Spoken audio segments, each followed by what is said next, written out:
Herkese selam. Təbiətin qoynunda bir body videosu çəkim dedim. Basa basa bura biraz uzaqdı yəni və dik oldu yəni. Yenə də yığdım, gətirdim hər şeyimi. Aprel və may ayında oxuduqlarım və izlədiklərimdən danışacağım videoda. Çox uzun olmayacaq çünki çox bir şey eləyə bilməmişəm. Apreldə artıq işləməyə başlamışdım, bilən bilir. İlk aylar yəni işə öyrəşməyə çalışdığım üçün falan həddən artıq çox yorulurdum. Artıq daha rahatdır çünki növbələr falan olduğu üçün boş günlərim də olur. Həftə sonları da rahat dincələ bilirəm. Neyse, ilk önce oxuduqlarıma başlamaq istəyirəm, amma yadımda deyil bu kitab haqqında danışmışamsa Mart ayında Stepford Qadınları. Çünki Mart ayı Odisi yadımdadır ki, bura köçəcəyim üçün daha tez çəkmişdim. Stepford Qadınları bir distopiyadır.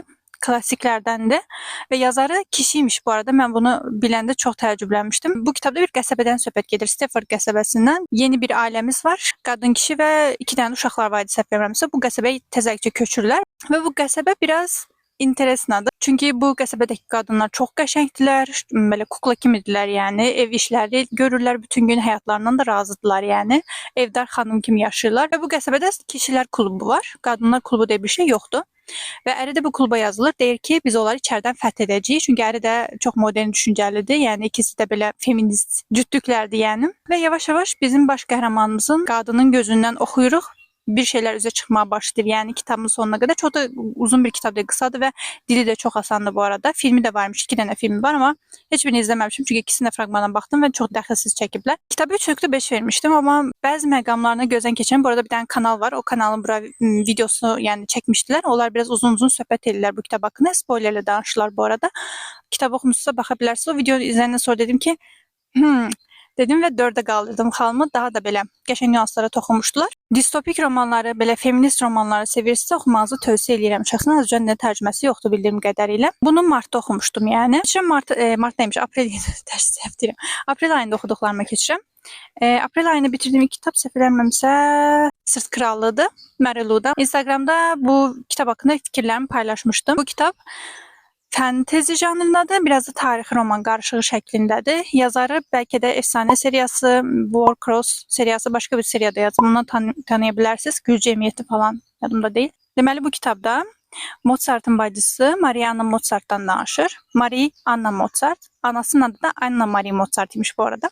Neyse, normalde yəni bu kitabı oxuyana qədər Maria Anna Mozart haqqında mənim heç bir məlumatım yox idi. Çünki heç bir, yəni çox da belə bilinən deyil. Mozart hamı tanıyır, qardaşını hamı tanıyır, amma bacısını heç kim tanımır, belə deyim. Yazar çox gözəl bir yanaşma eləmişdi. Tarixdə əslində qadın bəstəkarların olmaması və qadınların o dövrdə çəkdiyi, yaşadığı çətinlikləri gözəl çatdırmışdı. Ən azından bir bəstəkarın gözündən tarixi girib araşdırsaz, həqiqətən də Marie Anna Mozart çox bacarıqlı bir piyanist olub. O dövrdə də qadınlar bəstələməyinə icazə yox imiş. Bu bir kişi sənətiymiş. Niyə bilmirəm. Normalda həmişə görürük ki, qədim tarixi filmlərdə də yəni piano çalmaq, nə bilim tikiş tikmək falan bunlar hamısı qadın hobiləri sayılır. Və Marie Nannerl deyir atası ona. Atası da uşaqlıqdan, yəni 8 yaşından, Wolfgan'ın desəm 5 yaşından onları piano ilə məşq elətdirir falan. Onları yəni piyanist olmalarını istəyir, belə deyim. Neysə.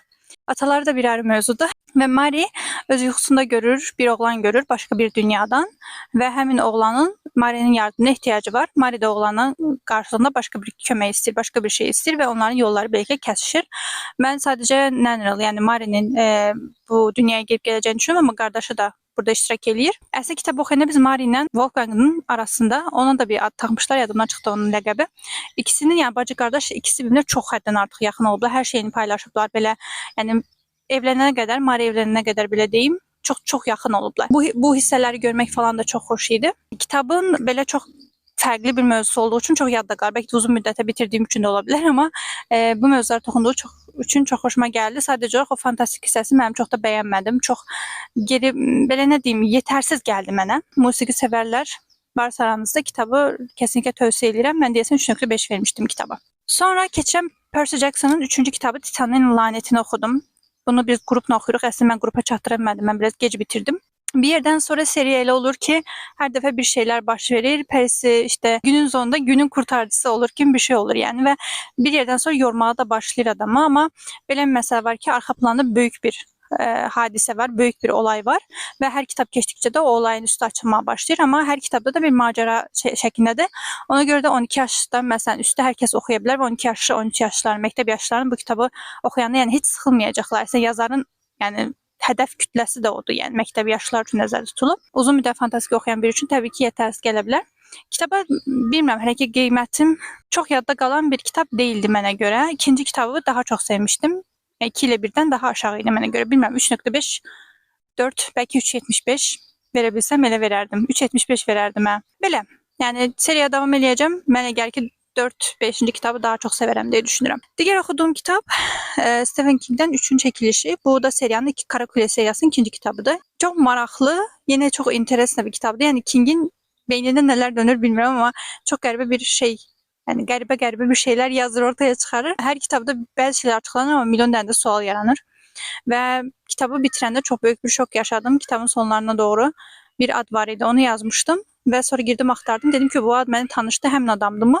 Oxuduğum başqa bir King kitabındakı həmin adam imiş. Çox təəccübləndim və biraz multiverse. Elə bil ki, Marvel'ın şeyi kimi King'in Kara Kulesi də öz kainatının, öz yaratdığı dünyaların multiversidir. Yəni bütün kitablarından karakterlər falan var burada. Belə şeylər var, kəsmə easter egg'lər var. O çox ləzzət eləyir adama. Yəni Kingi sevən birisisə, başqa kitablarında oxumusunuzsa, onları görəndə adam xoşuna gəlir yəni. Amma bu seriyanı oxumanızı tövsiyə edirəm. Bir də hər kəsə tövsiyə eləmirəm əslində bunu. Ancaq belə fantastik falan uzun müddət oxumusunuzsa ya da King sevirsinizsə, çünki çox hər kəsin bəyənə biləcəyi tərzdə bir kitab deyil məncə. Yəni mən elə düşünürəm. Kameranın üstündə böcək gəzir. Hər yerdə böcək var. Neyse. Keçirəm izlədiklərimə. Haqqında ilk danışacağım şey Devil's Plan'dir. Bu Netflix'te yayımlanan bir reality show'dur. Gerçək oyuncular oynayır. Burada da zeka oyunlarıdır. Yəni belə atmalı, tutmalı, qaçmalı bir şey deyil. Kart oyunları, stol üstü oyunlar və s. tərzində 10 nəfər falan bir araya gəlir. 2-ci sezonda daha çox idi düzü. Və birinci uğruna mübarizə aparırlar və Koreya istehsalıdır bu arada. Koreyalıları sevirsiniz, baxa bilərsiniz və birinci sezonu çox bəyənmişdim. İkinci sezonu da izlədim bu arada bu 2 ay ərzində.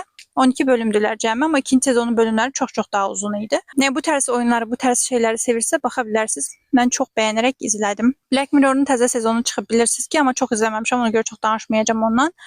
Sezonu bitirəndə danışarıq. Love, Death, Robots çıxdı. Love, Death, Robots'un 4-cü sezon çıxdı, amma onu işdən gələndə açırdı məsələn 6 dəqiqə, maksimum 15 dəqiqəlik bölümlərdir, yəni 10 dənə bölüm idi, səhv eləmirəmsə çox da tez bitdi ona görə. İlk bölümü hamı dedi ki, bu nədir? İlk bölümü heç kim sevməmişdi. Sonra baxdım Netflix ilk bölümü ən aşağı salıb, çünki görüb ki, heç kim bəyənmir, yəqin davam eləmirlər ona görə. Bu sezon həqiqətən də indiyə qədər olan sezonların ən zəif idi mənə görə. Əvvəlki sezonlarda həmişə belə məndə yadda qalan, yaddaşıma həkk olunan bölümlər var idi ki, bəzən də açıb təkrar baxdığım olurdu, amma bu sezonda minilər, bu mini şeylərlə çəkilən bir bölüm var. O çox gülməli idi. Həddən artıq güldüm. Onu təkrar açıb baxaram məsələn, amma başqa bir dənə bölüm var idi. O da belə də yəni dediyim kimi aşırı belə çox yadda qalan bölümləri yox idi. Sadəcə Love, Death, Robots sevdiyim üçün 5-ci sezon gəlsə 5-ci sezonu açıb izləyəcəm. Çünki həm bölümləri qısadır, tez bitir. Həm də ki maraqlıdır yəni. Hekayə oxuyurmuş kimi qısaca bölümlərdir. Başqa Dark Matter'ı başladım. Kitabını bilirsiniz ki sevməmişdim. Dedim bəlkə serialında fərqli bir şey bilər. Serialı ondan da betərdi. Yarım qoydum. 3 bölüm mü izlədim? 3 bölüm izlədim. 4-cünü də yəni bitirmədim heç 4-cü bölümü. Tövsiyə eləmirəm. Kitabını sevənlər amma serialını da sevər. Sonra təzə bir serial başlamışam. Bu favorilərimə girə biləcək bir serialdır. Resident Alien. Deməli burada da bir dənə yad planetli gəmisi qəzaya uğrayır və yerə düşür. Əslində planı bütün insanları öldürməkdir, amma gəminin parçaları, yəni o silah parçalanıb müxtəlif yerlərə dağıldığı üçün silahını axtarır. Bu yad planetlərin, yəni bu növün öz xüsusiyyəti var. İnsanların cildinə bürünə bilirlər. Və insanlar arasında qaynayıb qarışmağa çalışır. Amma yad planetli olduğu üçün insanlar çox daha fərqlidir. Yəni hisslərimiz, duyğularımız hərəkət edirik və tamamilə başqa bir xarakterə malik olan bir yaratıq, bir canlıdır. Bir qəsəbədə keçir hadisələr. O öz cihazını bir yandan axtarmağa çalışır, bir yandan qəsəbədə olan hadisələri falan görürük, yəni izləyirik. Yarım saat falan deyəsən bölümləri. İlk sezon hələ bitirməmişəm, amma çox gülməlidir. İlk bölümlər vəbşi gülməlidir, yəni. Belə absurd, ciddi dram hissələri də var. Amma çox istəyərəm ki, izləyəsiniz. Bir də Burning izləmişəm film olaraq. Onu da Instagramda danışmışdım əslində. Dramdır, yəni. Koreya istehsalıdır. 3 nəfər arasında keçir hadisələr. Filmin haqqında olan hissəsində aşk üçgəni falan yazıblar. Amma elə bir şey yox idi. Yəni deyərdim ki, mən əsas fokuslandığı nöqtə biraz başqaydı. Sadəcə çox belə sənət deyirlər, sənət filmi kimi çəkməyə çalışıblar. Biraz çox uzun idi film və çox uzanırdı. Əsas personajı da sevmədiyimə görə Yəni filmi də bəyənmədim. Instagramda məni izləyə bilərsə, orada daha tez paylaşıram bu izlədiklərim və yaxud da ki 25 kitab siyahısını oxuduqlarım barədə. Bu qədər. Bu 2 ay ərzində oxuduqlarım, izlədiklərim bu qədər idi. Siz nələr oxumusunuz, nələr izləmisiniz yazarsınız videonun aşağı hissəsinə. Sonraki videolarda görüşəndə gözünüzə yaxşı baxın. Hələlik.